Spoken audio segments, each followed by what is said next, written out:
اعوذ باللہ من الشیطان الرجیم بسم اللہ الرحمن الرحیم۔ سورۃ النور۔ اب یہاں 14 وہ جو صورتیں تھیں جو میں نے عرض کیا جو مکیات ہیں مسلسل، ان میں سے ایک سورہ حج کے بارے میں اور ایک سورہ رعد کے بارے میں بھی بعض لوگوں کا خیال ہے کہ وہ مدنی ہیں، لیکن واقعہ یہ ہے کہ جن کو بھی مکی اور مدنی صورتوں کے مزاج سے واقفیت ہو گئی ہے، جو اس کو پہچانتے ہیں، وہ جانتے ہیں کہ یہ سارا سلسلہ جو ہے مکیات کا ہے اور ان میں کوئی مدنی صورت نہیں ہے۔ کہیں کہیں کسی مدنی آیت کا شامل ہو جانا یہ بالکل علیحدہ بات ہے،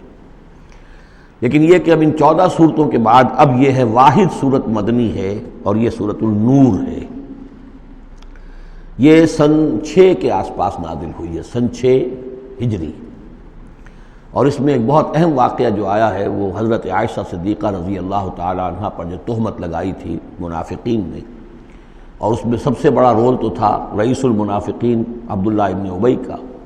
لیکن یہ کہ اور دوسرے منافقین بھی اور ان کے ساتھ ہی کچھ سادہ لوح مسلمان بھی اس فتنے میں کہیں شریک ہو گئے تھے، متاثر ہو گئے تھے، اور یہ کافی یوں سمجھیے کہ خود حضور صلی اللہ علیہ وسلم کے لیے بھی اور حضرت عائشہ صدیقہ کے لیے تو بہت ہی زیادہ تکلیف کا اور کرب کا یہ دور رہا ہے۔ بسم اللہ الرحمن الرحیم۔ سورۃ انزلناها وفرضناها وانزلنا فیها آیات بینات لعلکم تذکرون۔ یہ ایک سورت ہے، یہ انداز کسی اور سورت کا نہیں ہے، اس انداز میں اس کا آغاز، اور سورۃ نکرہ کو اگر تفخیم کے لیے مانا جائے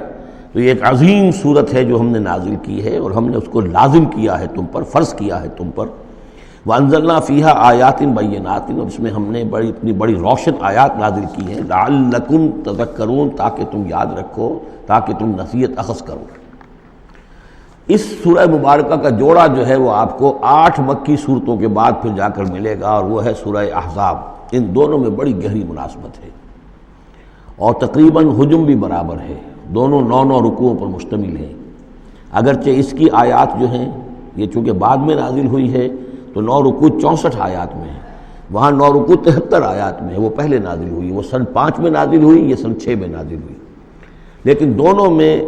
آیت نمبر 35 سورہ احزاب کی بھی سورہ نور کی بھی نہایت اہم ہے، ایمان کی حقیقت اور اسلام کی کیفیات کے بارے میں۔ الزانیۃ والزانی فاجلدوا من کل واحد منہما 100 جلدہ۔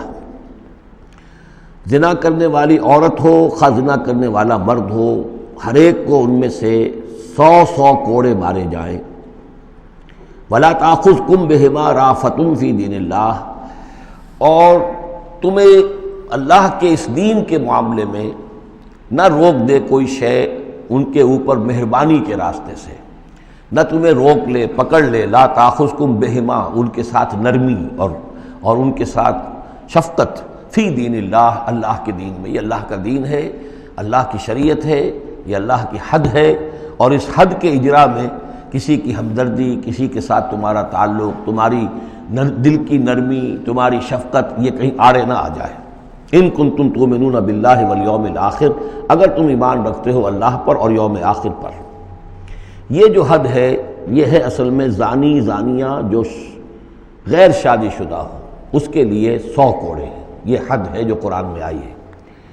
زانی اور زانیہ اگر شادی شدہ ہے تو اس کی حد قرآن میں نہیں ہے، لیکن وہ سنت رسول صلی اللہ علیہ وسلم سے ثابت ہے، اور شریعت اسلامی کا چونکہ جو اس کی سورسز ہیں، اس کی ایک بنیاد ہے اللہ کی کتاب، اور دوسری بنیاد جو انڈیپینڈنٹلی قرآن مجید سے آزاد ہو کر ایک مستقل بنیاد ہے، مستقل سورس ہے، وہ سنت رسول ہے صلی اللہ علیہ وسلم۔ تو رجم کا جو حکم ہے وہ سنت سے ہے، اور جیسا کہ میں آپ کو بتا چکا ہوں اصل میں یہ اس قاعدہ کلیہ کے تحت ہے کہ سابقہ شریعت میں، شریعت موسوی میں بعض احکام وہ تھے کہ جن کی نفی نہیں آئی ہے، اور انہیں جو قتل نبی اکرم صلی اللہ علیہ وسلم نے اس امت کے اندر بھی جاری رکھا ہے۔ ان میں سے یہ 2 حکم جو ہے بہت اہم ہے، ایک قتل مرتد کا حکم ہے، اور دوسرے زانی اور زانیہ جو شادی شدہ ہو اس کے سنسار کیے جانے کا حکم ہے۔ وَلْيَشْهَدْ عَذَابَهُمَا طَائِفَةٌ مِّنَ الْمُؤْمِنِينَ، اور چاہیے کہ جب انہیں یہ حد جاری کی جا رہی ہو، سزا دی جا رہی ہو، تو اس وقت موجود رہیں اور دیکھیں کچھ لوگ اہل ایمان میں سے، یعنی یہ پبلک میں ہو، اس لیے کہ اصل میں جو فلسفہ ہے اسلام میں جو سزاؤں کا اور تعزیرات کا اور حدود کا، وہ ڈیٹرنٹ کا ہے کہ ایسی سزا ہو کہ جس سے بہت سوں کو عبرت ہو جائے۔ اگر آپ نے علیحدہ جا کر کہیں کمرے کے اندر کسی کو پھانسی دے دی تو ٹھیک ہے، لوگوں کو پتہ چلا کہ مر گیا، ویسے بھی مر جاتے ہیں لوگ، حادثے میں مر جاتے ہیں، فوت ہو جاتے ہیں، لیکن یہ ہے کہ اگر سر عام دار پر لٹکایا گیا ہو تو اب کتنے لوگوں کو، دیکھنے والوں کو عبرت ہوگی اور ہوش ٹھکانے آ جائیں گے۔ تو یہ فلسفہ ہے اسلام کا کہ تاکہ ایک آدمی کو سزا دی جا رہی ہو تو ہزاروں کو اس سے عبرت آئے۔ الزانی لا ينکح الا زانیۃ او مشرکۃ، کسی زانی شخص کے لیے روا نہیں ہے کہ وہ شادی کرے مگر کسی زانیہ عورت سے یا مشرکہ سے۔ یہ کسی قانون کے درجے میں بات نہیں ہے، بلکہ یہ ایک اخلاقی طور پر گویا کہ تعلیم دی جا رہی ہے کہ زانی لوگ تو اسی کے، یعنی ان کا حال تو ایسا ہے کہ انہیں تو مستحق اگر ہے تو شادی کے کسی زانیہ سے یا مشرکہ سے۔ والزانیۃ لا ینکحھا، اور زانی عورت ہو تو وہ بھی اس لائق نہیں ہے کہ اس سے کوئی نکاح کرے مگر صرف بدکار مرد یا مشرک۔ وحرم ذلک علی المؤمنین، اور یہ دونوں جو ہیں زانی مرد اور زانی عورتیں یہ تو حرام کر دی گئی ہیں مومنین کے حق میں، اللہ یہ کہ کوئی توبہ کرے، جو بھی ہے معاملہ وہ علیحدہ ہے اس سے۔ والذین یرمون المحصنات ثم لم یاتوا باربعۃ شہداء، اور جو لوگ جو خاندانی عورتیں ہوں، حفاظت میں ہوں کسی خاندان کی اور نکاح کے ان قید میں ہوں، چاہے نکاح کے قید میں ہوں تو ڈبل احسان ہو گیا کہ خاندانی بھی ہے اور دوسرے یہ کہ نکاح کی قید میں بھی ہے، نکاح کی حفاظت بھی انہیں حاصل ہے۔ نہیں تو یہ کہ اگر غیر شادی شدہ ہیں لیکن کسی شریف خاندان سے ہیں، آزاد خاندان سے ہیں، اگر ان کی عورتوں میں کوئی شخص جو ہے ان پر عیب لگائے، زنا کا الزام لگائے اور پھر وہ نہ لا سکے، ثم لم یاتوا باربعۃ شہداء، 4 شہید نہ لا سکے، فجلدوہم، تو پھر اب ان کو کوڑے مارو، 80 جلدہ، 80 کوڑے، 80 دبرے، ولا تقبلوا لهم شہادۃ ابدا، اور ان کی شہادت اب کبھی آئندہ قبول نہ کرو، واولئک هم الفاسقون، اور یقیناً یہی لوگ فاسق اور نافرمان ہیں۔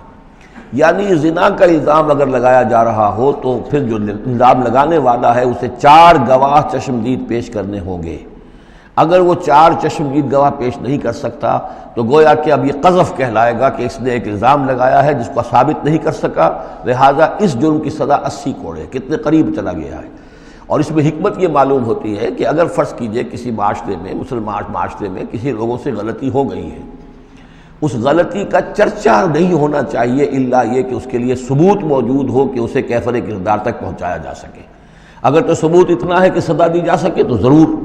لیکن اگر نہ ہو تو خاموش رہو، ورنہ یہ کہ خامخواہ برائی کا چرچا ہو جائے گا جبکہ اس کا سد باب ممکن نہیں ہے، اس کی سزا دینی ممکن نہیں ہے، تو اس میں سکوت جو ہے وہ بہتر ہے۔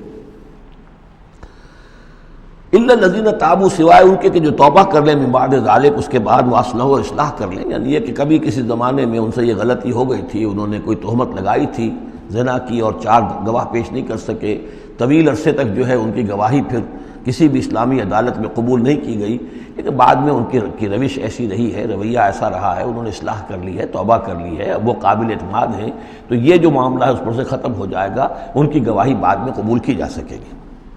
فإن اللہ غفور الرحیم، تو اللہ غفور الرحیم ہے۔ والذین یرمون ازواجہم ولم یکن لہم شہداء الا انفسہم، اب ایک خاص معاملہ آ رہا ہے کہ کسی شوہر نے اپنی بیوی کو دیکھا ہو زنا کرتے ہوئے، وہ الزام لگائے کہ میں نے دیکھا ہے اپنی بیوی کو زنا کرتے ہوئے، درحال ہے کہ اس کے پاس 3 اور گواہ نہیں ہیں، لیکن چونکہ یہ معاملہ ہے شوہر اور بیوی کا، اگر کسی اور عورت کا ہوتا تو اس کے اوپر 80 درے لگتے اس کو کہ اس نے الزام لگایا ہے، چاہے چشمدید ہے، چاہے اس نے دیکھا ہے، لیکن 3 گناہ اور نہیں لا سکا، 3 گواہ نہیں لا سکا ہے تو درے لگیں گے 80۔ لیکن معاملہ چونکہ بیوی کا ہے، اس کے لیے خاص قانون ہے، اس کو لعان کہتے ہیں۔ وہ یہ ہے کہ والذین یرمون ازواجہم، جو الزام لگائیں زنا کا اپنی بیویوں پر، ثم ولم یکن لہم شہداء، اور ان کے پاس گواہ موجود نہ ہوں، الا انفسہم، سوائے ان کی اپنی جانوں کے، انہوں نے خود دیکھا ہے، فشہادۃ احدہم 4 شہادات باللہ، تو یہ ایک شخص کی گواہی بھی 4 گواہیاں شمار کی جائیں گی جبکہ وہ قسم کھائے اللہ کی، انہ لمن الصادقین، کہ وہ سچا ہے، حلفیہ بیان کرے۔ والخامسۃ، اور 5ویں بات یہ کہ وہ یہ کہے کہ ان لعنت اللہ علیہ ان کان من الکاذبین، کہ اگر میں جھوٹا ہوں تو مجھ پر اللہ کی لعنت ہو۔ 4 مرتبہ قسم کھا کر گواہی دینا گویا کہ وہ 4 گواہوں کی گواہی کے قائم مقام ہو جائے گا، جبکہ پھر وہ یہ بھی کہے کہ اگر میں جھوٹا ہوں تو اللہ کی لعنت مجھ پر ہو، لعنت اللہ علی الکاذبین ان کان من الکاذبین۔ وَيَدْرَؤْ عَنْهَا الْعَذَابَ، اب عورت کیا کرے گی جس کے اوپر اس کی بیوی جو ہے اس پر جو الزام لگایا گیا ہے، اگر وہ اس پر سے عذاب ٹل جائے گا، ٹل جائے گی سزا اور یہ حد عورت سے، ان تشہد اربع شہادات باللہ، کہ وہ بھی قسم 4 مرتبہ کھائے اللہ کی، انہ لمن الکاذبین، کہ یہ میرا شوہر جو مجھ پر الزام لگا رہا ہے جھوٹا ہے، والخامسۃ، اور 5ویں بات وہ یہ کہے ان غضب اللہ علیہا ان کان من الصادقین، کہ اگر میرا یہ شوہر اس الزام میں سچا ہے تو مجھ پر اللہ کا غضب آئے۔ اس انداز میں پھر یہ کہ عورت کے اوپر پھر حد جاری نہیں ہوگی، اور اگر شوہر کے 4 قسمیں کھا کر الزام لگانے اور پھر یہ کہ اللہ تعالیٰ کی لعنت اپنے اوپر طلب کرنے اگر جھوٹا ہو، اس کے بعد اگر بیوی خاموش رہتی ہے، وہ جوابی طور پر قسم نہیں کھاتی 4، اور نہ یہ کہتی ہے کہ اگر یہ سچا ہو تو مجھ پر اللہ کا غضب ہو، تو پھر اس پر حد جاری ہو جائے گی۔ لیکن اگر وہ بھی قسم کھا لے 4 قسمیں، اور یہ کہ ساتھ ہی یہ بھی کہے کہ اگر یہ سچا ہو اور واقعی اس کا الزام درست ہو مجھ پر، تو مجھ پر اللہ کا غضب نازل ہو جائے، تو پھر یہ کہ عذاب ٹل جائے گا، دنیا کی سزا اسے نہیں ملے گی۔ وَلَوْلَا فَضْلُ اللَّهِ عَلَيْكُمْ وَرَحْمَتُهُ، اور اگر اللہ کا فضل اور اس کی رحمت تمہارے شامل حال نہ ہوتی، وَأَنَّ اللَّهَ تَوَّابٌ رَحِيمٌ، تو گویا کہ یہاں پہ محذوف ہے کہ اگر اللہ کا فضل اور اس کی رحمت شامل حال نہ ہوتی تو تم بہت غلط راستے پر پڑ جاتے، تم کوئی بہت بڑا قدم اٹھا دیتے۔ وہ جو بھی واقعہ اب آگے آ رہا ہے یہ اس کے لیے تمہید ہے۔ وَأَنَّ اللَّهَ تَوَّابٌ حَكِيمٌ، یقیناً اللہ تعالیٰ بہت توبہ کا قبول فرمانے والا اور حکمت والا ہے۔ صدق اللہ العظیم۔